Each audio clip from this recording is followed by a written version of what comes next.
दोस्तों, आज की कहानी है कोठे पर रहने वाली नाबालिग लड़की। कहानी अगर पसंद आए तो वीडियो को लाइक और सब्सक्राइब जरूर करना। एक रोज दिल्ली मेट्रो में सफर के दौरान एक लड़की लेडीज कोच में बेहोश हो गई थी। रात 9 बजे का वक्त था। उस लड़की को संभालने के लिए जो दो लोग आगे बढ़े, उनमें एक मैं थी और दूसरी वंदना। तब मैं वंदना को जानती नहीं थी। वह तो उस रोज उस मेट्रो में मेरी सहयात्री भर थी। उस बेहोश लड़की को लेकर हम कोच से बाहर आए, तब तक मेट्रो कर्मचारी भी पहुंच गए थे। काफी देर बाद उस लड़की को होश आया। मैं और वंदना तब तक उसके साथ ही रहे। उसका पता पूछकर हम रात के 11 बजे ऑटो से उसके घर तक छोड़ने गए। वापसी में मैंने पहली बार वंदना से उसका नाम पूछा था और उसने मेरा नाम। फिर पता चला कि वह एक पत्रकार है, आगरा से दिल्ली आई है, किसी पत्रिका में काम करती है। वंदना मुझे बहुत कुछ अपनी तरह ही लगी। मेरी ही उम्र की थी, हिम्मती, बेखौफ, तेज, मददगार और मिलनसार। हमारी दोस्ती हो गई। फोन पर लंबी लंबी बातें होती। छुट्टी मिलती तो दोनों साथ ही शॉपिंग भी करते और फिल्में भी देखते थे। उस रोज हम रेस्टोरेंट में बैठे इडली संभार खा रहे थे कि अचानक वंदना ने मुझे जीबी रोड चलने का न्योता दे दिया।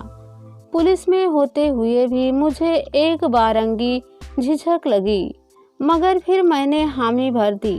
पूछा, किस लिए जाना है, क्या स्टोरी करनी है? उसने कहा, वहाँ मेरा एक जासूस है। जब भी वहाँ कोई नई लड़की या लड़कियों का झुंड आता है, वह मुझे खबर दे देता है। पता चला है कल रात नेपाल से काफ़ी लड़कियाँ आई हैं, जिनमें से बहुत सी नाबालिग हैं। अच्छा, मुझे आश्चर्य हुआ, लोकल पुलिस को पता है? मैंने पूछा, पता तो होगा, सब उनकी नाक के नीचे ही होता है। वंदना ने जवाब दिया। मुझे उसकी बात पर यकीन नहीं हुआ। उससे कोफ्त भी हुई कि क्या समझती है ये पुलिस को। मैंने गुस्से में कहा, अगर वहाँ ऐसा कुछ हुआ है तो पुलिस अब तक कार्रवाई कर चुकी होगी। वंदना ने इडली खाते हुए इत्मीनान से जवाब दिया, पुलिस कुछ नहीं करती है, कल चलकर देख लेना। मुझे भी बस स्टोरी करनी है, बॉस ने कहा है, इसलिए मैं भी उन पर लिखकर क्या उखाड़ लूँगी जब सिस्टम ही काम नहीं करता। वंदना की बातों ने मुझे खींच से भर दिया था। ये तो सरासर आरोप लग रहा है, वर्दी पर कैसे सहन होता। ट्रेनिंग के दौरान सत्य, न्याय, देशभक्ति, कानून, साहस, वीरता के ढेरों पाठ पढ़े थे। ये लड़की तो उनके पन्ने फाड़ने पर तुली है, बड़ी पत्रकार बनी फिर रही है। कल तो इसके साथ जाना ही होगा। हम दूसरे दिन दोपहर में वहाँ पहुँच गए। वंदना के कहने पर मैंने सलवार सूट और दुपट्टा ओढ़ा हुआ था, जबकि आमतौर पर मैं जींस टी शर्ट ही पहनती हूँ या वर्दी में रहती हूँ।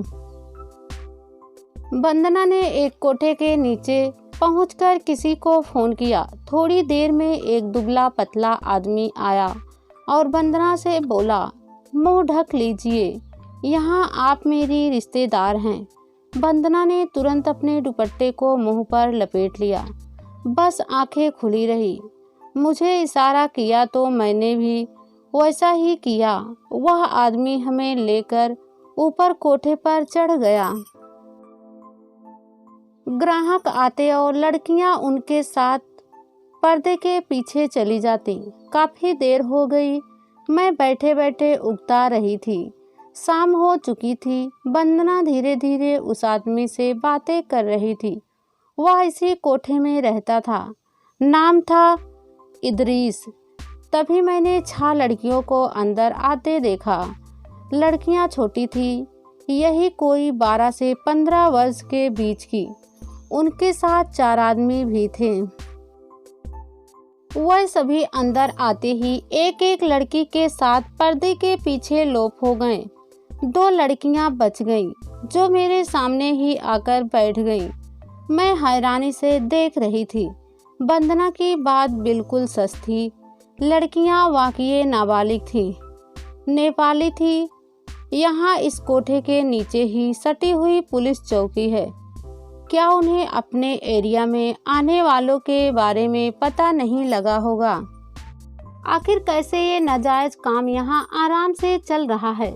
यह सवाल मेरे मन में उथल पुथल मचा ही रहा था कि दरवाजे से 2 वर्दीधारी भीतर घुसे।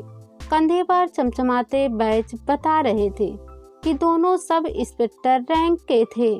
मेरे शरीर में अचानक करंट दौड़ गया। विजयी मुस्कान चेहरे पर आ गई। लो आ गए कानून के रखवाले, छापा मारने। वंदना ने मेरे हाथ पर हाथ रखकर दबाया, खामोश रहने का इशारा दिया। मेरे अंदर जैसे कुछ टूट गया। धड़ाक धड़ाक धम, चेहरा निस्तेज हो गया। सामने बैठी दोनों नाबालिग बच्चियां उन दोनों वर्दी वालों के साथ पर्दे के पीछे लोप हो गईं। दोस्तों, आज के ज़माने में जब कानून ही ऐसा करता है तो आम लोगों की क्या बात है। जब पुलिस लोग ही ऐसे करने लगेंगे तो और जनता का क्या होगा।